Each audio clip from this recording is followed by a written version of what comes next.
বন্ধুরা আজকে চলে এসেছি, এটা হচ্ছে হাটি ভগলপুর। শিব ঠাকুর ঠিকই আমরা বাবা গঙ্গাধর হিসেবে নাম দিয়েছি। 15 থেকে 20,000 ভক্ত আমাদের এখানে এসে প্রসাদ খেয়ে যান। আচ্ছা, এটা হচ্ছে মনসা ঠাকুর,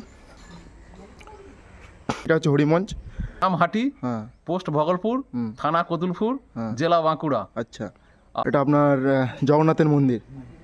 আমরা জানি যে পাতাল থেকে শিব বেরিয়ে এসেছেন, যার জন্য আমরা এই বিগ্রহ সরাই নিয়ে একটা। তো বন্ধুরা গুড মর্নিং সবাইকে, আশা করি তোমরা সব ভালো আছো, সুস্থ আছো। তো ফের একটা নতুন ব্লগে সবাইকে স্বাগত। তো বন্ধুরা আজকে এসেছি যে কতুলপুর হাটি গ্রামে। তো এটা বাঁকুড়া ডিস্ট্রিক্ট পড়ছে। তো পাশে একটা হচ্ছে মহাদেবের মন্দির দেখতে পাচ্ছ, একটা মহাদেবের মন্দির, এখানে এসেছি। তো এখানে বিস্তারিত এখানে জানবো এবং তোমাদেরকে দর্শন করাবো। তোমরা ভিডিওটার মধ্যে সাথে থেকো এবং দেখতে থেকো।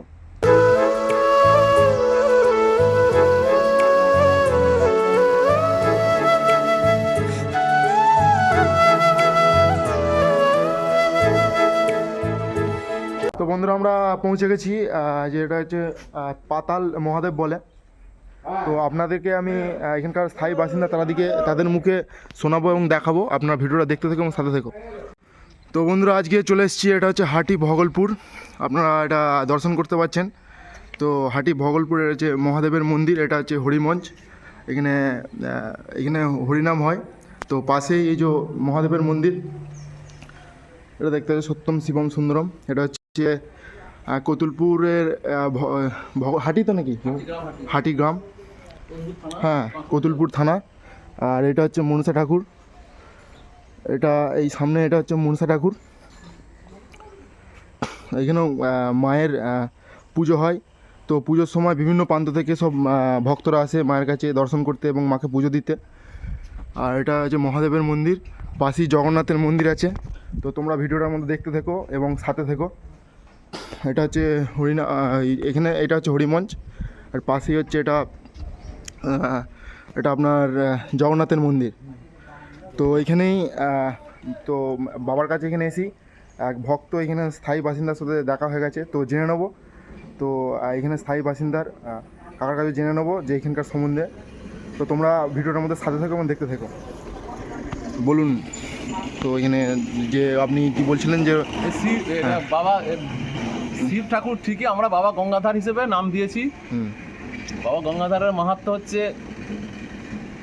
যারা খুবই বাতের যন্ত্রণায় কাতর হয়ে যান বা কষ্ট পান, তারা এসে পূর্ণিমার দিন বাবার কাছে মানত করে যান এবং পুজো করিয়ে বা ওষুধ খান।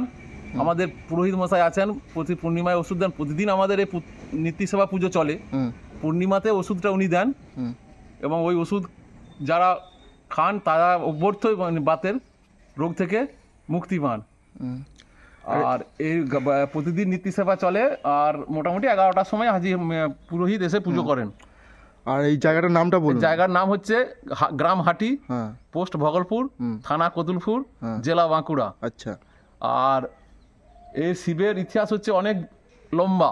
আচ্ছা, ছোট করে বললে, বলে দিচ্ছি, ছোট করে বলে দিলে। এই শিব হচ্ছে পাতাল শিব।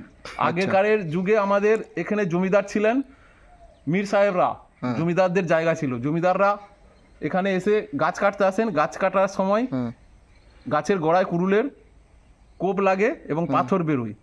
তখন সেই যে তার যে কর্মচারীরা গাছ কাটতে তখন সরে যান এবং তাকে স্বপ্নাদেশ দেন আমাদের সেই জমিদারকে, যে আমি এখানে আছি। উনি সেই শিবের নাম দিয়ে আমাদেরকে গঙ্গাধর নাম দেন এবং ওনার সমস্ত পুজো, উনি তো তখন ছিলেন মুসলমানদের আধিপত্য, অর্থাৎ হিন্দুদের দেবতা, যার জন্য উনি হিন্দুদেরকে 8 জনকে পরিচারক করে যান গ্রামের। এবং তার জন্য তার পুজো করার যে সমস্ত জমির ব্যবস্থা করে যান। ব্রাহ্মণ বা পুরোহিতকে জমি দিয়ে যান, নাপিতকে জমি দিয়ে যান, এবং যারা সন্ধ্যে দেখাবে প্রতিদিন জমি দিয়ে যান। গাজন অনুষ্ঠান করবেন, উৎসব করবেন, তাদেরকে জমি দিয়ে যান। এইভাবে 8 জনকে পরিচালক করে যান এবং 8 জনকে বিভিন্নভাবে জমি প্রচুর দিয়ে এই শিবকে প্রতিষ্ঠা করে যান।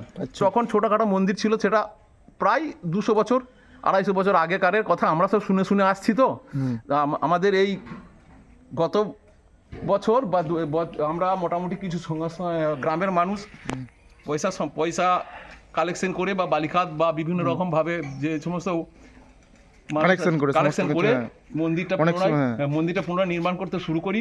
মোটামুটি 18 সালের অঘ্রাণ মাসে অনেক সহৃদয় ব্যক্তি দানও করেছে। সহৃদয় ব্যক্তি দানও করেছেন, সে তাদেরকে নাম মায়ের কাছে। বলে আমি তাদের ছোট করছি না। হ্যাঁ। সেই মন্দির কমপ্লিট হওয়ার পর আমরা মোটামুটি 21 সালের এই 22 সালের 21/2/22 তার মানে 8ই ফাল্গুন 1428 সালে আমরা এর মন্দির অভিষেক করি এবং স্থাপিত হয়েছে।